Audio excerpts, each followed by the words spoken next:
Welcome back, everybody, for another deep dive. This time, we're taking a look at the crazy world of quantum computing. Specifically, some really big news from Microsoft. They Yeah. say they made a whole new type of quantum processor, Right. one that uses, get this, topological qubits. Right. It sounds kind of wild, I know. But we've got two great sources to help us understand it all. Absolutely. There's this YouTube video, it's called a Majorana 1 Explained, the path to a million qubits. hmm And there's also a blog post. It's on the Azure Quantum blog, both from Microsoft. Great resources. So today, we're going to try to unpack all this. We're going to look at what Microsoft's Majorana 1 is and why it matters so much for the future of computing. I mean, we're talking about computers that could, like, model the laws of nature perfectly, solve problems that would take normal computers, like, forever, even if you used all the computers in the world together, and just revolutionize stuff like medicine and, inventing new materials. These mind-blowing stuff, no doubt. It really is. Okay, I gotta admit though, even after reading all this, quantum computing still kind of feels like, I don't know, science fiction. What exactly are these topological qubits anyway? And why are they such a big deal? Well, think about it this way. The biggest problem with quantum computing has always been stability. Okay. Making qubits that are stable enough to do these super complex calculations, they're super sensitive to any kind of interference. Like the tiniest thing can throw them off and cause errors. Imagine balancing a pencil on its tip. The slightest, breeze will knock it over. Right, I see. So how do these topological qubits, how do they fix that problem? Well, they use a totally different approach. Yeah. It uses this really interesting particle called a Majorana fermion. Okay. This particle is a type of quasi-particle, which basically means it can, exist in two places at once. It's its own antiparticle, if you can believe that. Wait, hold on. A particle that's its own opposite. Yeah. That's like straight out of Alice in Wonderland. How does that even work? It's definitely a wild concept.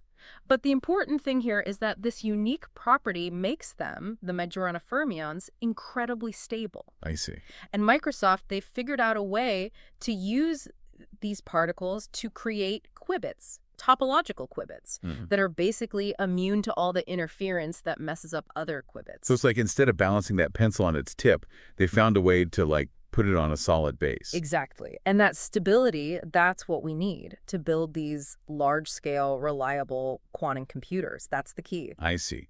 So in the sources, they kept mentioning this idea of a million qubits on a single chip. Is that even possible, with what we have now? That's what makes this so potentially revolutionary. Right now, most quantum computers, they only have a handful of these qubits, right? Yeah. But Microsoft, they're saying their topological qubits are so small you could fit millions of them on one chip. Millions. Yeah. So we're talking about computers 1,000 times more powerful than the best ones we have now. At least. Imagine a computer that could accurately model, how molecules behave at the atomic level, or one that could break, the toughest encryption codes in minutes. Wow. The possibilities for, medicine, materials science, even artificial intelligence are just, enormous. Okay, I'm starting to get why this is such a big deal. But how do these topological qubits actually work? I mean, do they still use those weird quantum things like superposition and entanglement like other qubits? Oh, yeah, they definitely do, but they do it in a way that's much more stable and reliable, right? Okay. Instead of trying to mess with the energy levels of electrons like other types of qubits, topological qubits store information in the presence or absence of these Majorana particles. It's almost like using a whole new language to program the quantum world. That's amazing. Yeah. It sounds like these Majorana particles are like the secret sauce here. But how did Microsoft even find them and control them? They sound super elusive. It's really impressive what they've done. They basically engineered this new type of material called a topoconductor. It's this special material that can hold these Majorana particles. Wow. And they've also developed these techniques to manipulate these particles, to move them around with incredible accuracy. The blog post, it actually mentioned that they're building these chips atom by atom. I mean, that sounds like something straight out of a sci-fi book. It's wild, isn't it? They're literally using these atomic scale fabrication methods to create these topoconductors and put the Majorana particles exactly where they need to be. That level of control, it would have been unthinkable just a few years ago. It's amazing. So they've got these super stable qubits, and they can fit millions of them on a single chip. That's super impressive. Yeah. But what about actually, doing calculations? How do these topological qubits actually process information? That's where things get even more interesting. So Microsoft is using this approach called measurement-based quantum computing. It relies on this phenomenon called quantum teleportation to move information between the qubits. It's a totally different way of thinking about computation compared to traditional quantum computers. Quantum teleportation. Okay, now you're really losing me. How does that even work? And what's the advantage of using it? It sounds a bit like magic, but it's all based on the strangeness of quantum mechanics. Basically, they use entanglement to transfer the state of one qubit to another without actually physically moving the qubit itself. That's incredible, but I still don't see how that helps with the actual calculations. Well, imagine this, right? Instead of directly doing operations on each individual qubit, which can be very error-prone, Right. they use these teleportation protocols to move the information around in a much more controlled way with less errors. It's almost like playing a game of quantum chess, where the pieces can jump across the board instantly. Okay, I think I'm starting to see the big picture here. By using these topological qubits and this measurement-based approach, Microsoft is basically like changing the rules of the game for quantum computing. Exactly. They're not just trying to build a faster computer, they're creating a whole new kind of computing machine. Wow. One that could have implications that go way beyond anything we can imagine right now. My mind is officially blown. I think we need to take a minute to process all this. Shoo! Okay. I think I finally wrapped my head around all that about topological qubits and Majorana fermions. Yeah, it's definitely some mind-bending stuff. It is, but it's worth it, right? Yeah. And when you think about what this tech could do, it's just Oh, for sure. the sources were hinting at some pretty amazing stuff, like the applications for this kind of quantum power. Yeah, the possibilities are really endless. I know. Where do we even begin? Well, one area that's super exciting is material science. Okay. Imagine being able to, design a material from scratch, atom by atom, so that it has the exact properties you want. So instead of spending years in the lab mixing and testing different things, Yeah. you could just simulate it on a quantum computer and get the perfect material. Exactly.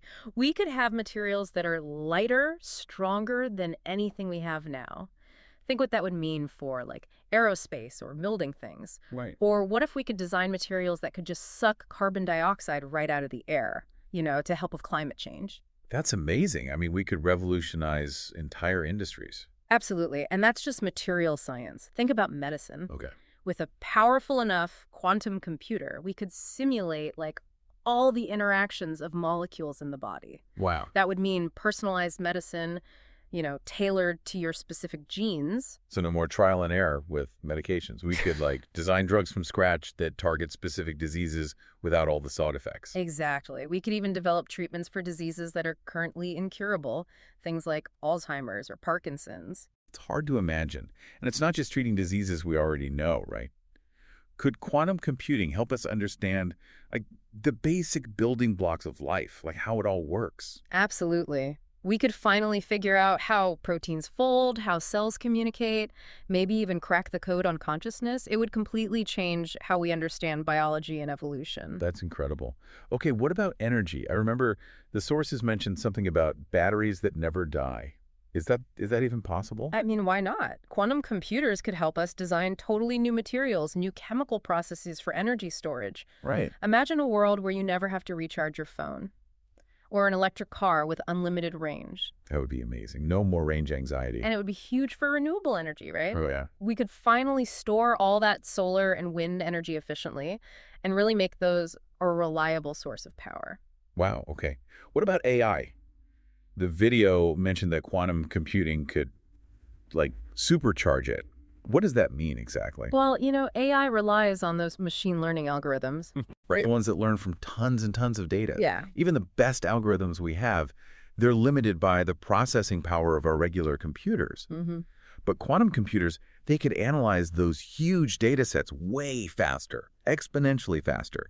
And that would lead to, big leaps in things like natural language processing, image recognition, even in creating truly autonomous systems.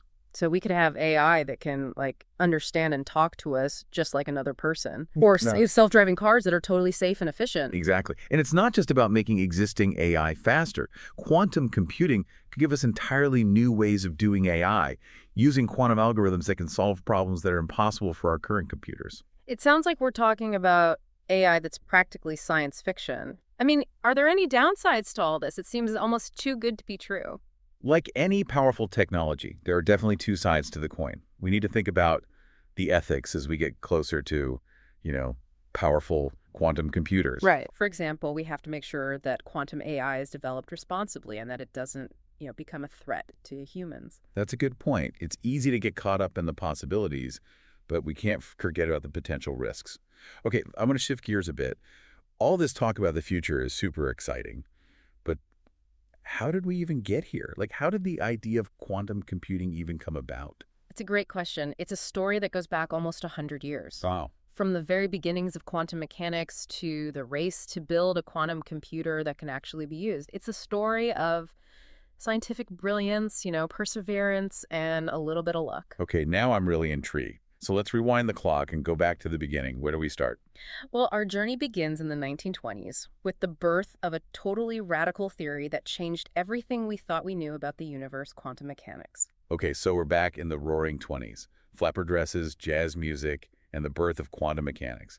What was it about this new theory that got people thinking about quantum computers, like decades later? Well, quantum mechanics, it showed us this really strange world at the atomic level, like completely counterintuitive. It showed that particles could be in multiple states at the same time, this thing called superposition. Right. And they could be entangled, meaning their fates are linked even if they're far apart. Wow. And they could even tunnel through barriers that should be impossible to get through. It's like physicists were saying, hey, everything you thought you knew about the universe, throw it out the window. Pretty much. And all these weird quantum things, they weren't just theoretical, ideas. They had real world implications. Like understanding these principles led to the transistor, which is the basis for all modern electronics. So quantum mechanics was already changing technology way back then. But how did we get from there to the idea of building an actual quantum computer? Well, that took a little while longer. It wasn't until the 1980s that a physicist named Richard Feynman, a brilliant guy, he realized that our regular computers, the ones based on classical physics, they're just not good at simulating the quantum world. It's like trying to describe the ocean with a drop of water. You're missing, all the complexity. Exactly. Feynman, he said that to really get quantum mechanics, to harness its power, we'd need a new kind of computer, one that operates according to those same quantum laws. That's where the idea of a quantum computer really began. So Feynman had the idea, but when did people actually start trying to build one? The first attempts were mostly theoretical. Scientists were, playing with different ways to make qubits and design quantum algorithms. It wasn't until the 90s that we saw the first, very basic quantum logic gates and computations being done in a lab. I bet those early experiments were really tough. Weren't qubits super fragile? Hard to control? They were, and they still are to some degree. The biggest challenge has always been keeping the qubits isolated from everything around them to prevent this thing called decoherence, which basically destroys the quantum information they're holding. So it's like building a sandcastle on a windy beach. All right. One little gust and it's gone. Yeah, that's a good way to put it. But even with all those challenges, scientists kept making progress, figuring out new ways to control qubits and make them last longer. Were there any, big breakthroughs along the way? Yeah. Things that really pushed the field forward? Oh, absolutely. One of the biggest was in 1994 when this mathematician, Peter Shor, he came up with a quantum algorithm that could factor huge numbers way, way faster than any classical algorithm. Why was that so important? Well, a lot of encryption systems, the ones that keep our online transactions secure, they rely on the fact that it's really hard to factor large numbers. Okay. Shor's algorithm showed that a powerful enough quantum computer, it could break those codes. Oh, wow. Suddenly, quantum computing wasn't just this, theoretical thing. It had real-world implications, and people started paying attention. So it was like, oh, this could actually change everything. Yeah, exactly. Another big step was the development of superconducting qubits in the late 90s. These qubits, they were based on superconducting circuits, and they were much more stable and easier to control. That paved the way for more complex quantum computers. So we've gone from these early experiments to more stable qubits, algorithms that can, break encryption. But how did we get to where we are today with companies like Microsoft talking about a 1 million qubit processor? It seems like a huge leap. Well, there's been a lot of investment in quantum computing in recent years. People have realized that this technology could really change the world. So companies like Google, IBM, Intel, they've all been putting a ton of money and effort into building more and more powerful quantum computers. They all have their own approaches, though. And Microsoft is jumping in now with their topological qubit technology, which we talked about earlier. It sounds like a very competitive field. Oh, it definitely is. And that's actually a good thing. How so? Well, all this competition is driving innovation. We're seeing new qubit designs, better control methods, more sophisticated algorithms. It's all happening really fast. So what's next? Where do we go from here? The ultimate goal is to build a fault-tolerant, universal quantum computer, one that can handle a wide range of problems that are just impossible for classical computers. It's still a huge challenge, but we're making progress. Hmm. I mean, the fact that DARPA is funding Microsoft to build a prototype of their topological qubit computer, that says a lot. So it's not just hype.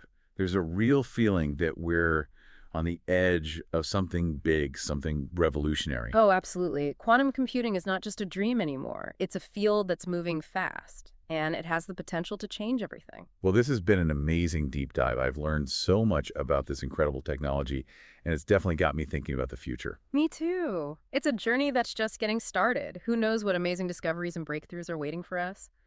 Maybe one of our listeners will be inspired to join this field, unravel the mysteries of the quantum world, and help shape the future of computing. That's a great thought.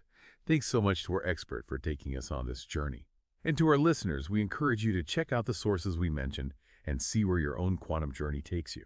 Until next time, keep exploring, keep learning, and keep diving deep.